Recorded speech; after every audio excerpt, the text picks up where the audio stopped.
Dawn's pale golden light filters through the stained glass windows of St. Mary's Church, casting fragmented rainbow spots on the worn wooden pews. Fine dust floats in the air, and even breathing seems wrapped in this quiet and sacred atmosphere. Here, 42-year-old Elijah is kneeling devoutly in prayer, his calloused hands clasped tightly, and his weathered face is full of peace. This has been his unshakable habit for years, and faith is his only armor against the hardships of life. But this tranquility is soon broken by the sudden vibration of the phone in his pocket. When he reads the words on the screen, his jaw tightens instantly, and the sunlight outlines the tense contour of his side face, full of forbearance. "Don't bother coming in tomorrow. We're downsizing, and your spot's gone." A short sentence shatters his stable daily life. He lowers his head again, pressing his forehead to his folded hands, and whispers, "Lord, I trust your plan, but where do I go from here?" Just as he gets up to leave, full of confusion, a disheveled woman stumbles into the church suddenly, holding a sleeping child tightly in her arms,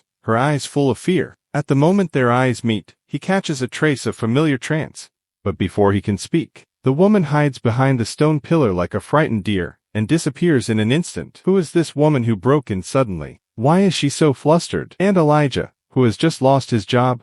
How will he face the difficulties that follow? For Elijah, faith was never an empty prayer, but a code of conduct integrated into daily life. For years, he prayed at the church every morning before going to work at the construction site, and in the evening, he would appear at the local food bank as a volunteer on time, packing supplies for the homeless. When you follow Christ, kindness is not a choice, but a calling. This is what he often said to the volunteers around him. Even after learning the bad news of being fired, he still stood straight and appeared at the food bank. This tenacity was noticed by Mrs. Hale, the manager of the food bank. This sharp-tongued but warm-hearted woman took the initiative to step forward, handed him a cloth bag, and gently asked about his abnormality. As night fell, Elijah returned to his small rent-controlled apartment. The bills spread out on the table, and the few coins made him feel extremely depressed. The rent was due in a week, and his savings were barely enough to make ends meet. The pressure of life came head-on. A sudden knock on the door broke the silence. It was Jake, his neighbor,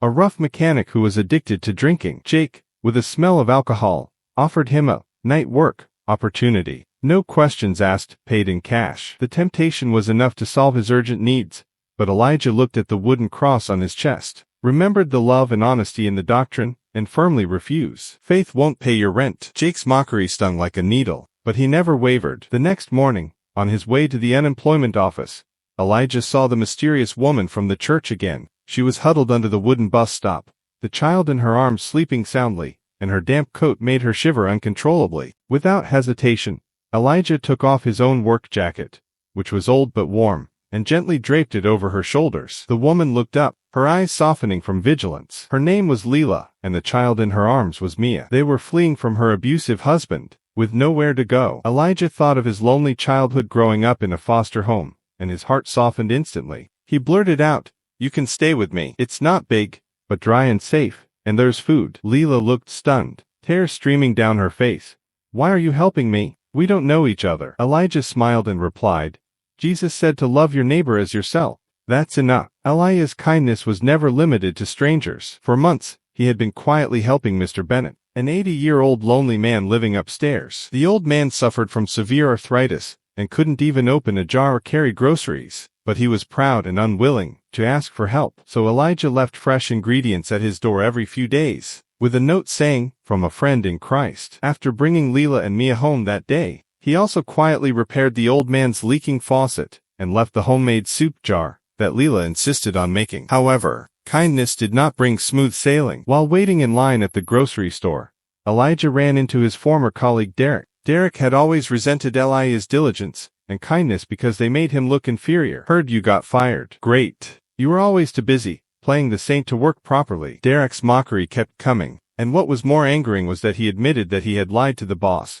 falsely accusing Elijah of slacking off to pray at work, thus stealing his job. Elijah clenched his fists, took a deep breath, and suppressed his anger.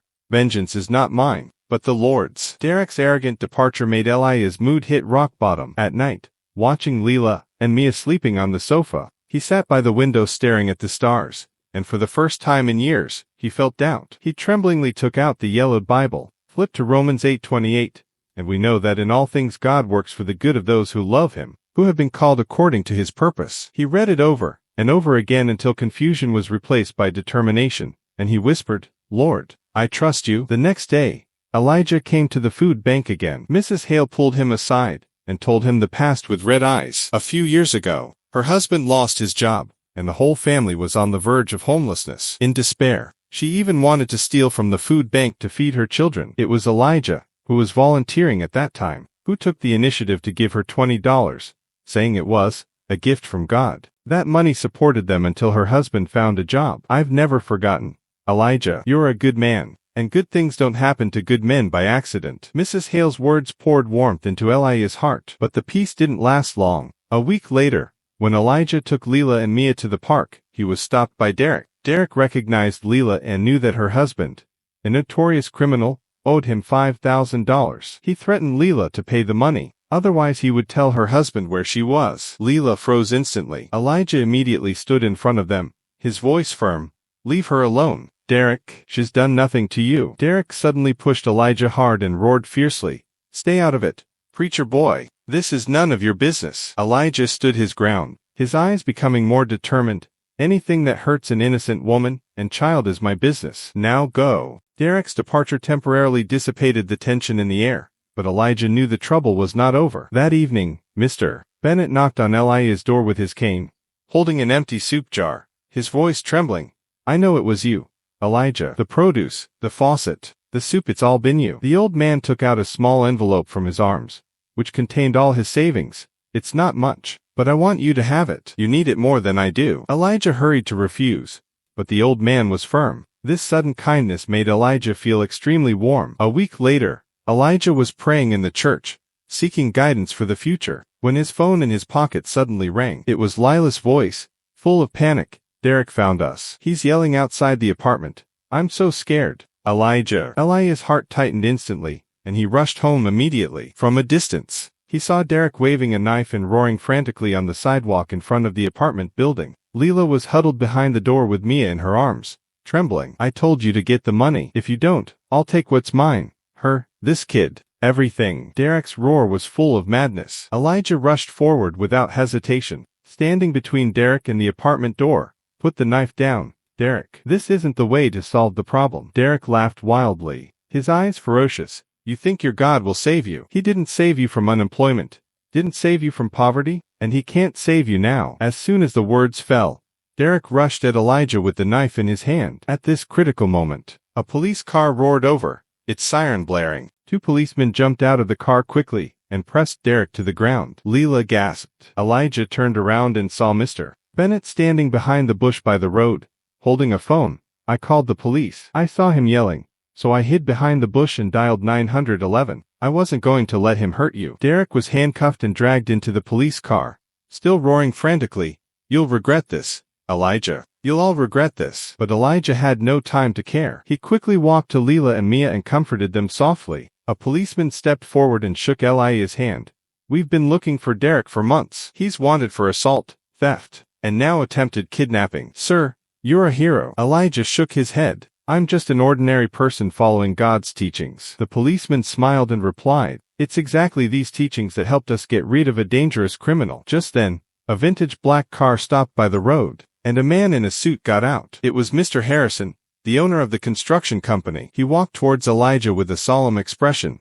"Elijah, I owe you an apology." It turned out that other employees had come forward to expose Derek's lie and false accusation. "You were our best employee. I want to invite you back to work, and also promote you to foreman with double the salary you used to get." Elijah's eyes were full of surprise, and a warm current surged in his heart, just like the warmth he felt when praying. "Thank you, Mr. Harrison, but I need to think about it." After Mr. Harrison left, Leela pulled Elijah to the corner of the apartment building, took out a stack of yellowed papers from her cloth bag with a serious expression. "I have something to tell you. My husband is not just abusive. He also stole a lot of money from a church charity, which was supposed to help homeless children. I have proof here." Leela opened a dark brown folder, and the documents inside clearly recorded the details of the theft. Elijah suddenly realized that the reason Derek was chasing them relentlessly was that he was in collusion with Lila's husband, trying to get back the evidence to cover up their crimes. That night, Leela handed the evidence to the police. Early the next morning, the police arrested Lila's husband, and all the stolen donations were returned to the charity. Mrs. Hale from the food bank called immediately. Her voice choked but full of joy. The charity donated a lot of money to us, enough to feed twice as many people. It's all because of you, Elijah. You helped Leela, and now she's helping all of us. A month later, the square in front of St. Mary's Church was bathed in bright sunshine. Elijah stood in the middle, no longer alone by his side. Leela held Mia's hand. Mr. Bennett leaned on his cane, and Mrs. Hale and the volunteers from the food bank were all there. Elijah finally accepted Mr. Harrison's promotion, but he used all the salary increase to fund the church's weekly homeless meal program. Leela found a job at a daycare center. With Mr. Bennett's help, she and Mia moved into a small apartment nearby and started a new life. Derek and Lila's husband were both imprisoned for their crimes, and got the punishment they deserved. Elijah looked up at the steeple of the church, the pale golden sunlight shining on him, and the wooden cross on his chest reflected slightly. He thought of the confusion the day he was fired, the fear when facing Derek, the doubt in the middle of the night, but more of the faith he never gave up, and the kindness that warmed each other. He used to think that faith was just praying and going to church, but this journey made him understand that faith is action, choosing kindness even in hardship, and being willing to give even when you have nothing. The camera slowly panned from the church steeple to Elijah's face. He had a soft smile on his lips, turned to the camera, and his voice was warm and sincere. Friends, I used to think that faith was just about praying and going to church, but this journey has taught me that faith is about acting, about loving your neighbor as yourself, even when it's hard, even when you have nothing to gain. The camera slowly pulled back, showing the panoramic view of the church and the smiling faces around Elijah. With soft hymn singing in the background, the picture gradually faded to black, and the white text, "The Power of Faith," slowly appeared, followed by a small cross. The power of faith never lets us avoid storms, but lets us learn to support each other in storms, uphold kindness in difficulties, and finally usher in our own sunshine.